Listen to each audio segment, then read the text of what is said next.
This is the Open University.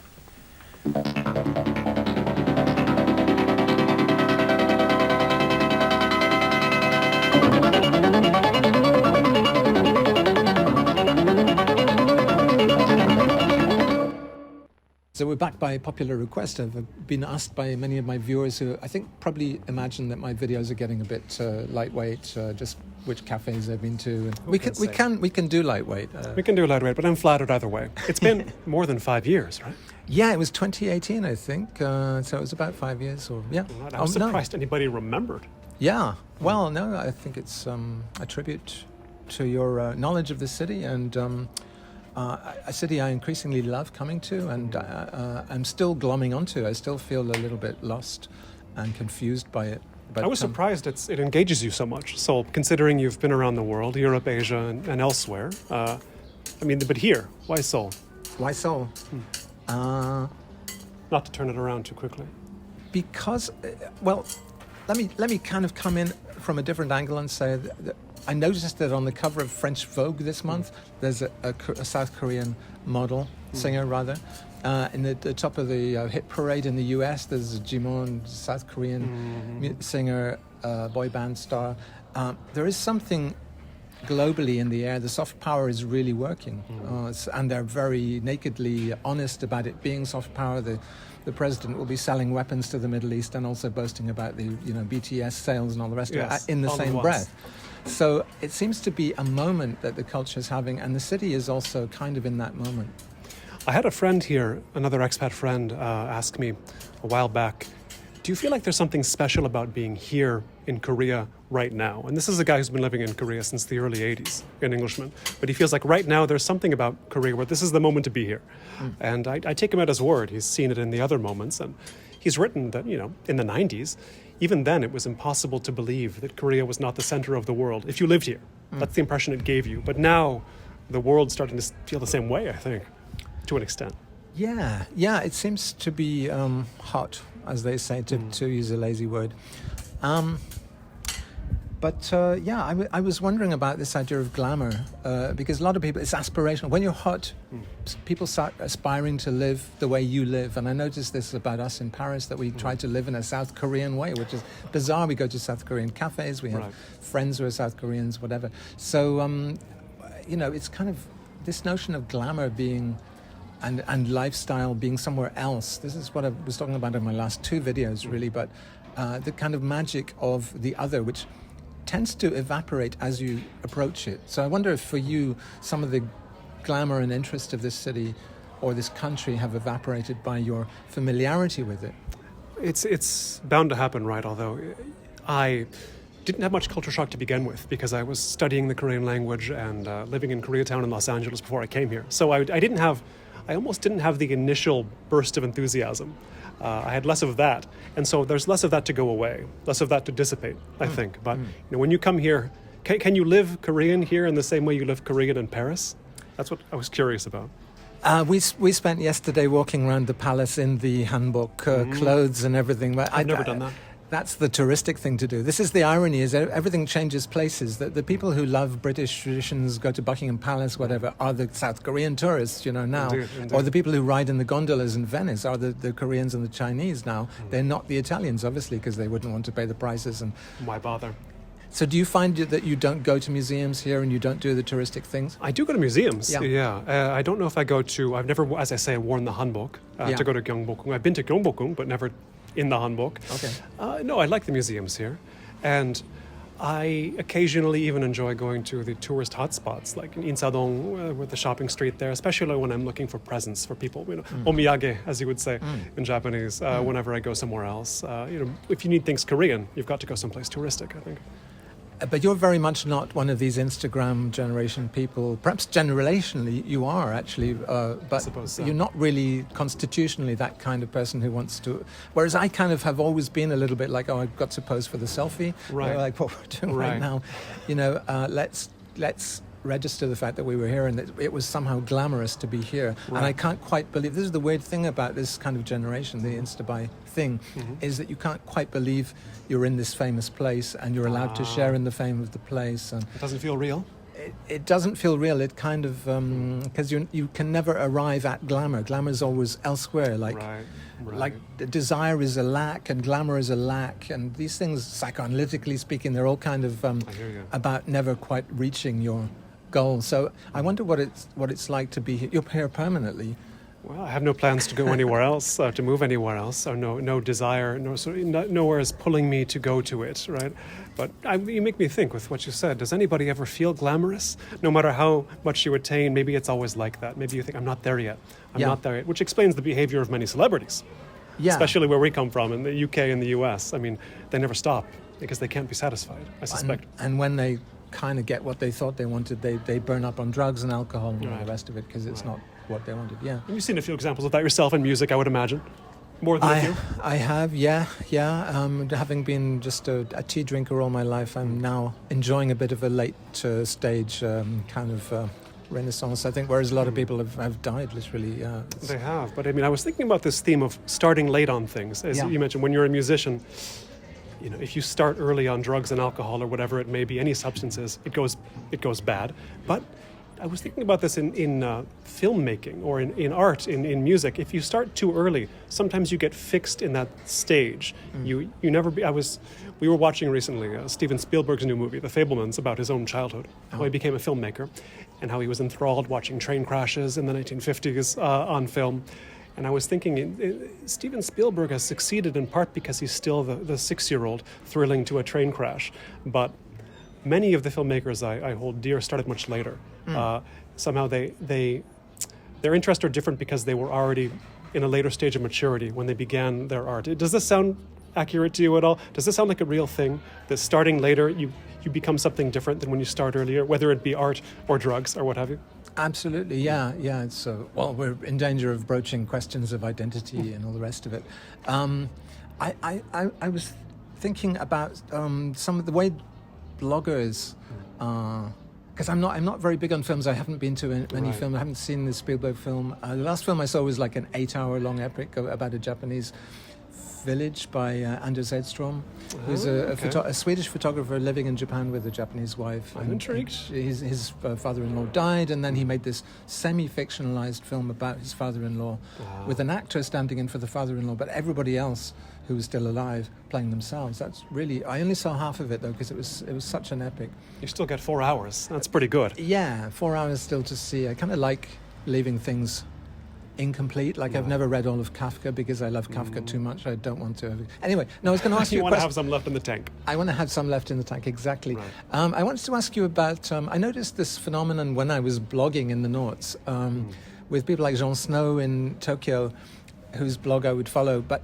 I noticed that when they're outside of Japan, they blog more about Japan. And when they're in Japan, they start blogging about, American culture and European culture more. Is this something you find it affecting you? It's the whole basho thing. Even in Kyoto, I long for Kyoto. Yeah. All that. Yeah, because I had a piece called "Even the Japanese Are Almost Japanese." Even the Japanese are almost Japanese. Maybe it was on your blog that I heard the basho quote too. I was reading you back then. But yes, living in Korea, I do have more of an interest in Americana, vintage Americana. I assume in Japan it would be the same way because they love it even more over there. And we've talked about this elsewhere, but I like other countries' versions of America, where I'm from. There's the French America, the Japanese America, the Korean America, the German America. Foreign visions of America are always intriguing to me, but now they're more so, now that I live outside the U.S. And in some cases, those visions were literally political arrangements like constitutions, the Japanese being given an American-style constitution, but perhaps in some way embodying it even better than the Americans, certainly currently.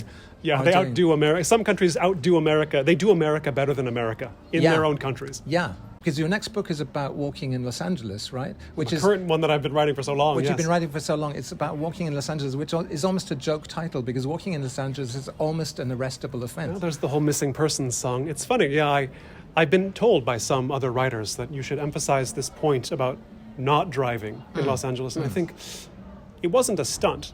I just didn't happen to have a car there. Yeah. And the book is sort of structured as I've written it so far, as a walk around, the whole thing. But some writers have said you should really emphasize this point that it's about Los Angeles without a car, as if it were like a guidebook. But I always think will that play in 5 years, in 10 years?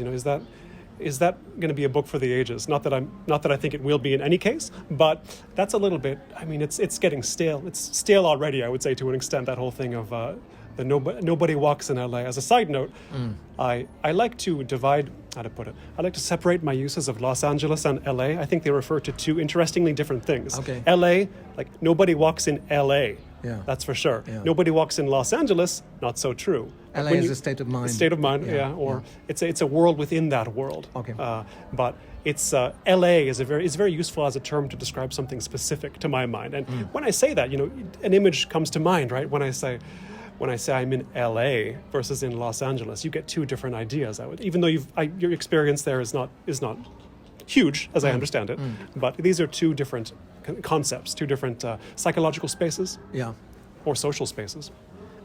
We'll have to wait for the book and read your take on Los Angeles. But your take on America just now, is it critical? Is it embarrassed? Do you feel ashamed? There was a moment after the Iraq War when a lot of Americans abroad felt they had to apologize for being American to non-Americans.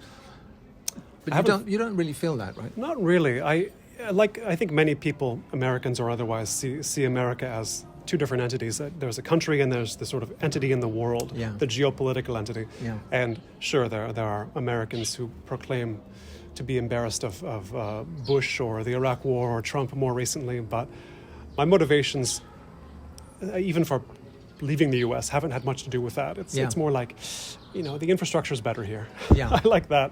I guess if I am ashamed of something in the U.S., it's like you can't find a toilet in the subway station in New York or Los Angeles, right? That's if something causes shame, if something brings shame upon me as an American, it's that. It's not.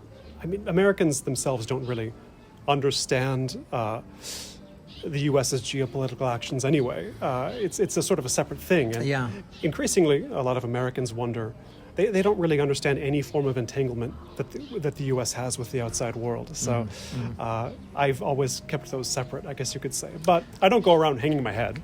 I have a tendency, and it's probably a bad habit, when I come to Asia of saying, look, they do have toilets everywhere. This is so civilized, and look, the toilets will actually wash you and whatever. Yes. And I tend to then say the West is doomed.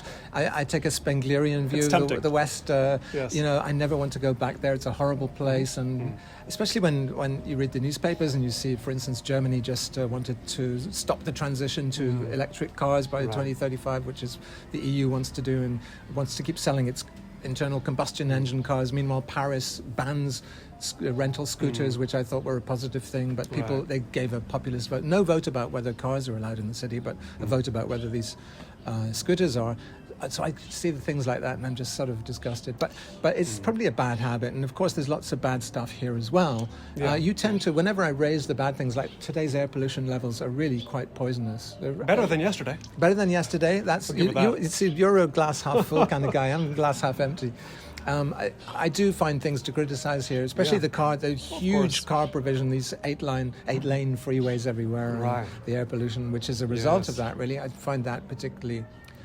God knows I haven't gone into all the sort of cronyism between the corporate heads and the politicians, and I'm sure I'd find a lot to dislike. But what I like in quite a naive way to just look at the street level, and I see a lot of beautiful cafes here. 75,000 cafes in South Korea. Is that right? Something I just read that statistic today. Something like 75,000 cafes. We are almost thinking about writing a book about cafes, but we saw a very good one today written by someone called Costello. I don't know if you know this guy. Costello, about the cafes here? About the cafe culture in Seoul and elsewhere. I should look this up. It's in English. It's published in South Korea. Was it brand new? I think it's from 2 years ago. Oh, okay. I didn't know. No, just 1 year ago. No idea. Okay. Yeah, but a very thorough guide to the coffee culture by people who really know their coffee culture. Do you find that you get interested in a single issue, like, say, coffee, as a way into talking about a culture? I think you've got to do that, right? You've got to find one narrow path in, and then it expands, and that's... You've written more than I have, I mean, in the course of your career. As you probably know from practice, you can't take on a big subject. You have to... if you want to do that, you have to start with the narrowest possible thing. Write about Japan. Well, how about you write about washlets? And then the whole of Japan opens itself up to you through the medium of washlets. It squirts itself up to you. Yeah, there's this, I'm sure, yes, indeed. I'm sure you have come across that book, Zen and the Art of Motorcycle Maintenance. Yeah, of course. And I read it myself in high school, as you do, and The chapter that I remember the most, or not even chapter, the passage I remember the most is a part where the author, who's a writing teacher, or in a past life he was a writing teacher or something like that, is explaining to a student who's struggling with a report about her hometown, I think it is, writing a paper about her hometown. Don't write about this town, write about this one street, and if that doesn't work, write about this building, and if that doesn't work, write about one brick in the building. And she does that, and suddenly she has so much to say, she can't stop writing. She intended to write only about the brick, but when she was writing about the city, the town, nothing came out. She's writing about the brick, suddenly that unlocks everything else, right? Yeah, it's So I think you have to do that. the macrocosm in the microcosm. Is there any other way? Am I wrong on this? Or do you have other approaches when you're writing? No, I mean, one of my favorite books is A History of Pencils, which turns into a history of the entire world, you know. Yeah. No, I like that very much. And I used to tell people who didn't know what to blog about, you know, just blog about a cup of tea and, you know, or coffee or whatever. But, I think that's a way also not to become misanthropic. If you read the papers, you can easily become misanthropic very quickly. That's the news for you. And moronically cynical. So, I find it heartening here just how... I mean, there's a weird relationship between Japan and South Korea, so they become yin and yang to each other. Yeah. You've got yin and yang in the Korean flag, which I find amazing. It's right there. It's right there, but and that is a recognition of the usefulness of a relationship with the other, or with even cosmic evil forces. The blue in the flag, the blue part of the yin is the negative cosmic forces, and the red part is the positive cosmic forces. But there's a sense that they are entangled so much that you couldn't just eradicate. I think this is one of our Western delusions, is that you can simply eradicate bad stuff, right. sin, just or whatever. Get rid of the bad people. Get rid of Trump. Everything will be better. And you can't. Somehow it's all intertangled, and and that's I call that the first piece of Korean graphic design. Oh, yeah. I had to write a chapter about that the flag. a few months ago, about graphic design in Korea, Okay, and that's what I came all the way back to that, as this is where Korean graphic design begins. The taegukgi, the flag. Yeah. Interesting. So you find it philosophically as well as graphically, because it's the only as flags go. Yes, it's the only flag that I know that has a Buddhist idea like yin and yang in it. I can't think of another one. Yeah, it's a flag that gets you thinking more than some other flags do, certainly. But I was going to say that, I mean, the Japanese flag is a masterpiece of minimalism, really, just a red spot, but which looks always to me like a sold sticker on a painting or something. It does, doesn't it? But it seems like the South Koreans have a very ambivalent relationship with Japan, and they have this kind of hatred mixed with admiration, mixed with a kind of sibling rivalry where you start to specialize, and so here they're brash and full of flavor and full of color, whereas the Japanese are rather beige and rather inscrutable, to use a terrible cliche word. The comparison brings out those qualities, but just yesterday, I think it was, in the New York Times, there was a writer here, Gu Seong, who wrote a piece. He wrote an editorial, or an opinion piece, which was headlined, "I love the country I was raised to hate, and I'm not alone." He's Korean, talking about Japan. Wow. I love Japan, he was saying, but I was told to hate it. And of course, there's this, the online furor that goes on for exactly 2.5 days whenever a controversial article comes out. But he's sort of I don't know if muckraker is the right term, but a contrarian, maybe? A Korean contrarian who feels like he should criticize Korea out of love for it, perhaps, as James Baldwin said of America. But of course, there was a lot of immoderate responses to that piece, especially on the Korean internet. Yeah. Maybe we can say something. I think I compared you. I don't know if you watched my last video, but I said you were a bit like Wes Anderson. Well, of all current U.S. auteurs, he's a good one to be like, right? And also his last film was about the New Yorker, and you were a writer for the New Yorker. Do you want to say, because I don't think you were doing that last time we spoke. No, it was because of the coronavirus. When the pandemic started, early 2020, before it had really hit the U.S., an editor there emailed me and asked, do you want to write about what's going on there? And so I came up with an idea about, in very much this comparison between the West and Korea, and how even though Corona hit here first, I felt more comfortable here than I would in the U.S. Because, I mean, I have American expat friends here who say the same thing. Friends and family back in the U.S. would say, "Oh, are you sure you don't want to come back? Because that virus it's really wreaking havoc." It was, here and China and Wuhan. Those were the two places it was. And they all said, it's going to be worse in the US, so I'll just write it out here, I think. And wouldn't you know it, it does seem to have been worse in the US. But any American would imagine the management wasn't going to be the strong suit. But there were US-developed vaccines, and sort of the end of the pandemic also came out of the US. So, because there's a highly centralized response here, I guess it's not quite as strong as China, where they overplayed their authoritarian hand and tried to ghettoize everybody for way too long. But no lockdowns here. No lockdowns. Right. Oh, really? So no lockdowns. And I was just with my wife last night watching the night before, I think, watching a recent French comedy about the lockdowns. Yeah. About the sort of Corona era, everybody stuck in their apartment building. Yeah. And I was watching this, and there were jokes about how you couldn't go out without papers, cops asking you for papers, and I'm thinking, it really happened. Even in the West, it happened. There were cops asking you for your papers to go outside. In France, yeah. I don't know quite why it happened there why the crackdown was so strong in France, but it was. It seemed that may have been the worst one. Worst as in hardest, the hardest enforcement of all of the European countries. Yeah. That word centrality, I wanted to just ask briefly about. Do you feel, with the increasing focus on the soft power of South Korea especially, do you feel like you're in a place of centrality here in a way that maybe 50 years ago you would have felt in the States, in New York City or whatever, that was the center of the world? Right, do you feel this is kind of in some way the new center of the world? That seems like it's going a little far. Even the most patriotic Koreans, I wonder if they would agree with that. Maybe, so maybe not. Where is the current center of the world? Is there a current center of the world? That's the thing. This makes me think of a talk Ian Baruma gave years ago on cities. Yeah. And he had a line about not just cities, but societies. He said, I like peripheral societies. Like Japan, in his mind, as he argued, is a peripheral society. So it's more interesting because it's more active in a way. Okay. The peripheral society looks to the metropole and tries to not necessarily imitate it, but has something to relate to. But also they have to be plurilingual, they have to be a little bit relativistic. So in Japan's case, it's not really. They're not so plural. But I hear you. And I like what peripherality is still here. I actually like very much. There are peripheral qualities that I like here, but also central qualities that make it a good place to write about in English. Yeah. Certainly. But center of the world, that's. Do you have a sense of this?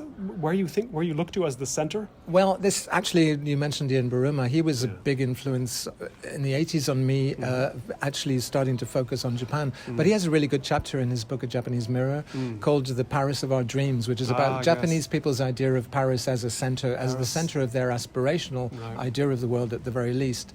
And so they would then go to Japan and to go to Paris and have this culture shock, realizing Paris syndrome. Paris syndrome, which affects all of us everywhere when we imagine an ideal society, a utopia somewhere else. We get there and we find it's not so ideal. I'm going to Paris for the first time soon, so exactly, I have Paris syndrome in my mind, but I don't have a fantasy Paris in my mind either. It's not your ultimate lifestyle aspiration to be a Parisian. Americans in the 50s would have wanted to go. They would have seen artistic freedom, which they didn't have in the US. The Beach Hotel and all the rest of it. So yeah, at a certain point it was. I don't think it is now. I spend most of my time in Paris these days, and it seems like a museum city sometimes. Yeah, that's what I worry about, because you hear. I think I've heard more of the bad things about Paris than the good things. Yeah. So you hear about, dogs crapping on the street, and you hear the metro smells bad, and you hear pickpockets, and they have special machines for sucking up the dog shit. So that's not really. And also, people tend to have very soigné little lap dogs, and they have rubber gloves, and it's kind of revolting to watch. But yeah, I see. So I feel like no matter what I experience, I like it there because I've been so exposed to the negative tropes about Paris. Yeah. Which, Americans grow up, at least in my generation, thinking Europe is a very inconvenient place to go and nothing works and nobody wants to cooperate with you. Of course, I've been studying French for a while, so they're going to have to bear with me. But, the standard trope of the American who goes around yammering in English very loudly. And I feel like that here because I don't speak Korean. Oh, I'm sure you picked up a few words. Actually, very few. But they tend to be words describing sort of trends and boy bands and things like that. Got to start somewhere. Yeah, but I still go into a bookstore and pick up a little packet, and I have no idea what it is. It turns out to be a New Jeans EP with a download code and a few pictures and a lyric sheet, and it's a format I've never seen before. So the reason I started loving coming to Asia was I just see these things which I didn't quite understand, which seemed like the future, or it seemed like another way of doing things. Naomi's focusing on the sparrows. Yes. This might be a good giving them something to watch. Yeah. That might be a good moment to wind it up, really. I don't know. I think we've covered 25 minutes. I'll mention one last thing since we talk about centrality in language, the Korean language. Yeah. Just yesterday, I saw on the Substack blog of a writer I follow, an American writer, well known for sort of writing incendiary pieces on culture war type issues. He posted, a complete surprise, out of nowhere, a video on YouTube where he's saying, I've been studying Korean for a year and a half. Here's the progress I've made, and trying out his skills. This guy had no public connection to Korea whatsoever. But suddenly he posts this video, I've been learning Korean a year and a half. He's in America. Again, doesn't write about Korea, doesn't write about Asia, but somehow he didn't seem that strange. I was like, oh yeah, I've been studying Korean 15 years or so now. So to me, it feels normal. But at the same time, I think it doesn't seem that weird to a lot of people that some American guy in America would put in the time, a year and a half, to study Korean. I think his girlfriend is Korean, but that as well is not unusual. So that tells you something right there about the centrality, even in the U.S., culturally, of Korea. One last question, actually, I did plan to ask, which is, we're doing a video here. How comfortable are you with the sort of TikTok the idea that video has replaced literacy, and video literacy might be the new literacy. You're not making videos, you're not posting to TikTok or YouTube or whatever. Right. You're writing for The New Yorker, you're very much in, and I think your tweets are exemplary and are like Pascal's pensée on some level. Out of the people I follow, they're definitely the most concise and interesting tweets. And you're always writing about essays you've been reading and burrowing through themes like people's discographies or whatever it is. So I just wonder how you feel about this thing. Do you think this is a dead and doomed culture of literacy? I noticed there were some fantastic second-hand foreign language bookstores when I first started coming to Seoul 10 years ago, which I don't see anymore. Yeah, so many have gone away. Many have gone away. So do you think this is a dying culture that you're part of? It's a good question. I've done more reading in Korean for that reason, as the other bookstores have gone away, but that's beside the point. Yeah, I guess I am very textual. Young people are cramming, but are they reading? Here in Korea? Here in Korea. I think it's seen as two different things. It's funny, Koreans will say, no, Koreans don't read, there's no literary culture here, but then, there's so many bookstores and book events that I go to, and book groups and book talks and all that, and book podcasts and radio shows. So the culture does manifest, but you have at the same time people saying no one reads. So I'm not quite sure how to square that circle. One way could be that books is a kind of lifestyle filter. Yes. You might not be reading the books you're buying or talking about or going to, talks or whatever. But yeah, I don't know. Art is very easy. It's easy. We're going to the Gwangju Biennale in a few days, and it's very easy to consume that. Just walk through some rooms, and you feel like you're a cultured person. Yes, reading a book is a big investment of time that people don't really have these days. They have attention deficit disorder, essentially. So, you could say that. So, but you're watching videos, and you're part YouTube, of that. yeah, you're certainly. watching YouTube. I watch all kinds of sort of YouTube, I hate to say the word content, but it just gives you so many things in so many different languages. So if I want to study Japanese, I can find any subject in Japanese being discussed or being made. If I want to watch a weightlifting video in Korean, I can, or in Japanese, or French, or Spanish. It's all there, or on video games, or on music, or what have you, or on film. So I do watch a lot of videos. This is the Open University.